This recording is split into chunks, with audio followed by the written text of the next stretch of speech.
بسم اللہ الرحمن الرحیم۔ فرمان سیدنا عبداللہ ابن عمر بن عاص رضی اللہ تعالیٰ عنہ ہے، جو نبی پاک صاحب لولاک صلی اللہ علیہ وآلہ وسلم پر ایک بار درود شریف پڑھے گا، اس پر اللہ پاک اور اس کے فرشتے 70 مرتبہ رحمت بھیجیں گے۔ سبحان اللہ۔ صلو علی الحبیب صلی اللہ تعالیٰ علیہ وآلہ وسلم۔ کہتے ہیں ایک بادشاہ بڑا ہی ظالم اور بد مزاج تھا۔ اس کا شہر کے اطراف میں ایک نہایت خوبصورت باغ تھا، جس میں صاف و شفاف پانی کا ایک حوض تھا۔ ایک اللہ والے کا وہاں سے گزر ہوا تو وہ اس باغ میں تشریف لے گئے اور حوض کے پانی سے غسل فرما کر نماز ادا کر کے وہیں بیٹھ کر تلاوت قرآن میں مصروف ہو گئے کہ اتنے میں بادشاہ کے آنے کا شور بلند ہوا، مگر وہ اللہ پاک کا نیک بندہ اطمینان کے ساتھ یاد خدا میں مصروف رہا۔ جب وہ ظالم حاکم اپنی شاہی شان و شوکت کے ساتھ باغ میں داخل ہوا تو حوض کے کنارے سادے سے لباس میں ایک نیک صفت شخص کو دیکھ کر آگ بگولا ہو گیا۔ وہ اپنے سپاہیوں پر غضبناک ہوا اور بولا کہ اس شخص کو کس نے میرے باغ میں بیٹھنے کی اجازت دی؟ سپاہی سہمے ہوئے تھے کہ اچانک اس نیک ہستی کی نظر فیض اثر اس بادشاہ پر پڑی۔ وہ بادشاہ ایک دم کانپنے لگا اور لرزتے ہوئے زمین پر گر کر بے ہوش ہو گیا۔ اللہ پاک کے اس نیک بندے نے پانی منگوا کر اس کے منہ پر پانی کے چھینٹے مارے تو تھوڑی دیر میں اسے ہوش آ گیا۔ ہوش میں آتے ہی وہ نہایت عاجزی و انکساری کے ساتھ اپنی کوتاہی کی معافی مانگنے لگا اور پھر اپنے تمام خادموں سمیت اس اللہ پاک کے نیک بندے کے ہاتھوں پر توبہ کر کے ان کی غلامی میں داخل ہو گیا۔ اے عاشقان اولیاء، کیا آپ جانتے ہیں یہ نیک بخت بارعب تلاوت قرآن کرنے والی نیک صفت ہستی کون تھی؟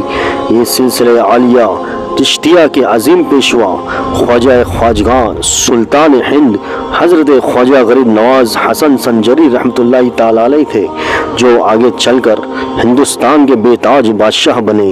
جب خواجہ غریب نواز رحمۃ اللہ تعالی علیہ اجمیر شریف تشریف لائے تو آپ رحمۃ اللہ تعالی علیہ کی کوششوں سے لوگ جوک در جوک اسلام قبول کرنے لگے۔ چنانچہ دہلی سے اجمیر تشریف لانے کے سفر میں تقریباً 90 لاکھ افراد مسلمان ہو گئے۔ اے عاشقان خواجہ غریب نواز، ہمارے آقا خواجہ غریب نواز کا مبارک نام حسن ہے، جبکہ القابات معی الدین عطائے رسول سلطان الہند ہے۔ خواجہ فارسی زبان کا لفظ ہے اور اس کا مطلب ہے سردار، آقا کے۔ آپ رحمۃ اللہ تعالی علیہ کی ولادت باسعادت 14 رجب المرجب 537 ہجری بمطابق 1142 سیستان کے علاقے سنجر میں ہوئی اور انتقال شریف بھی رجب المرجب کے مہینے کی 6 تاریخ سن 633 ہجری کو ہوا۔ عاشقان غریب نواز حضرت خواجہ معین الدین چشتی اجمیری رحمۃ اللہ تعالی علیہ کے 2 صاحبزادے اور ایک صاحبزادی تھی۔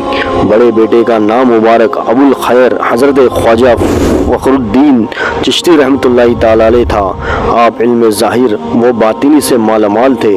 ابو جان حضرت خواجہ غریب نواز رحمۃ اللہ تعالی علیہ کے انتقال شریف کے بعد 20 سال تک جانشینی کی حیثیت سے آپ نے لوگوں کو فیض پہنچایا۔ دوسرے بیٹے ابو صالح حضرت خواجہ حسام الدین چشتی رحمۃ اللہ تعالی علیہ تھے۔ بیٹی صاحبہ کا نام مبارک بی بی حافظہ جمال رحمۃ اللہ تعالی علیہ تھا۔ خواجہ غریب نواز رحمۃ اللہ تعالی علیہ اپنی بیٹی سے خاص شفقت و محبت فرماتے تھے۔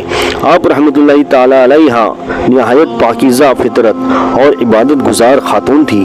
ابو جان کی خاص عنایت سے آپ کی بدولت خواتین کو خواجہ صاحب کے فیضان سے خوب حصہ ملا۔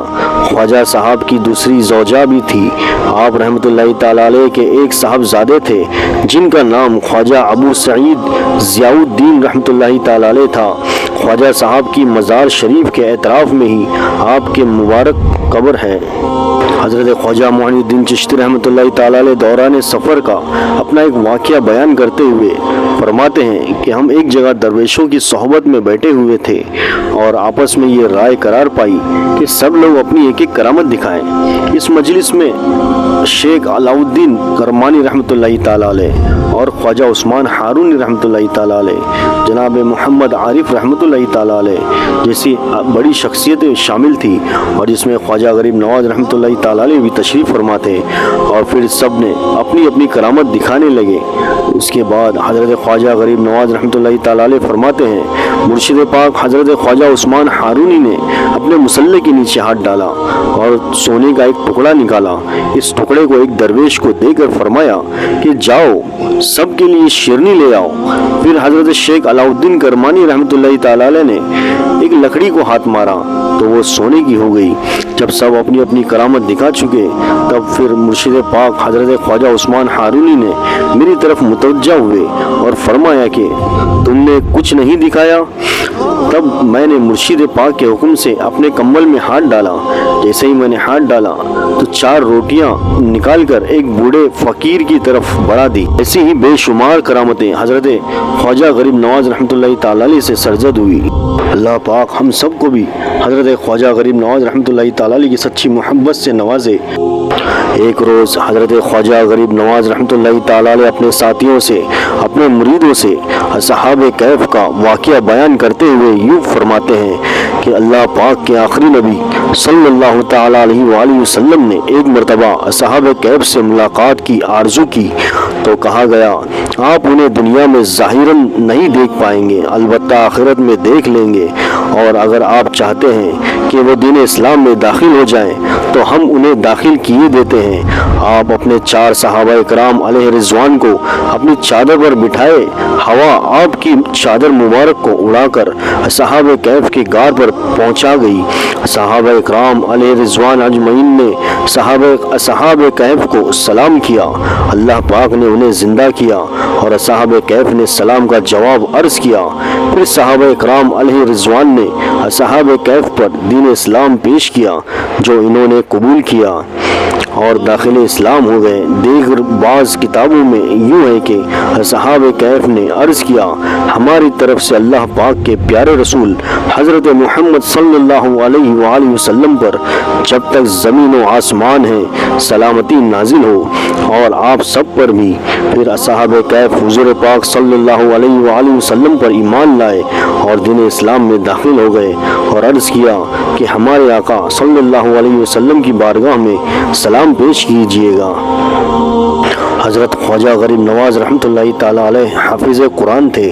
آپ ہر دن اور رات میں ایک بار ختم قرآن فرمایا کرتے تھے اور ختم قرآن کے بعد غیب سے آواز آتی کہ اے معین الدین میں نے تیرا ختم قرآن قبول کیا۔ آپ رحمۃ اللہ تعالی علیہ فرماتے ہیں جو شخص قرآن کریم کو دیکھتا ہے اور اللہ پاک کے فضل و کرم سے اس کی بینائی زیادہ ہو جاتی ہے اور اس کی آنکھیں کبھی نہیں دکھتی اور نہ خشک ہوتی ہیں۔ حضرت خواجہ غریب نواز رحمۃ اللہ تعالی علیہ لگاتار 20 سال اپنے پیر و مرشد حضرت عثمان ہارونی رحمۃ اللہ تعالی علیہ کے ساتھ رہے اور پیر و مرشد کے ساتھ ہی حاضری مدینہ سے مشرف ہوئے۔ بارگاہ رسالت صلی اللہ علیہ وسلم میں حاضری کے وقت روضہ مبارک کے سامنے پیر و مرشد نے جب آپ کو اللہ پاک کے آخری نبی مکی مدنی محمد عربی صلی اللہ تعالی علیہ وآلہ وسلم کی بارگاہ میں سلام عرض کرنے کا حکم فرمایا تو آپ رحمۃ اللہ تعالی علیہ نے نہایت ادب و احترام کے ساتھ بارگاہ رسالت میں سلام عرض کیا تو اندر سے جواب آیا وعلیکم السلام یا قطب مشائخ۔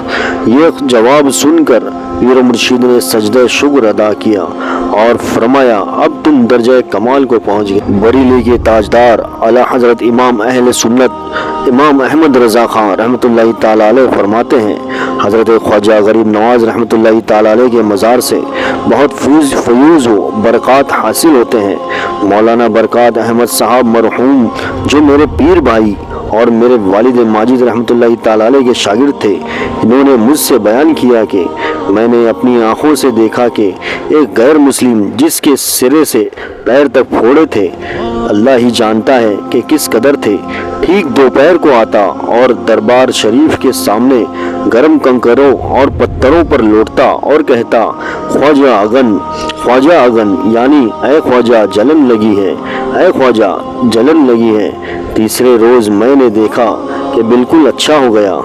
اعلیٰ حضرت مولانا محمد حسن رضا خان رحمۃ اللہ تعالی علیہ بارگاہ خواجہ غریب نواز رحمۃ اللہ تعالی علیہ میں عرض کرتے ہیں پھر مجھے اپنا در پاک دکھا دے پیارے، آنکھیں پر نور ہوں پھر دیکھ کے جلوہ تیرا، محی الدین غوث ہے اور خواجہ معین الدین ہے، اے حسن کیوں نہ ہو محفوظ عقیدہ تیرا۔ اللہ پاک کی بارگاہ میں دعا ہے کہ اللہ تعالی ہم سب کے دلوں میں خواجہ غریب نواز رحمۃ اللہ تعالی علیہ کی سچی محبت عطا فرمائے اور ان کی سنتوں پر عمل کرنے والوں میں سے بنائے، اور خواجہ غریب نواز کے تمام دعاؤں میں ہمارا بھی حصہ عطا فرمائے۔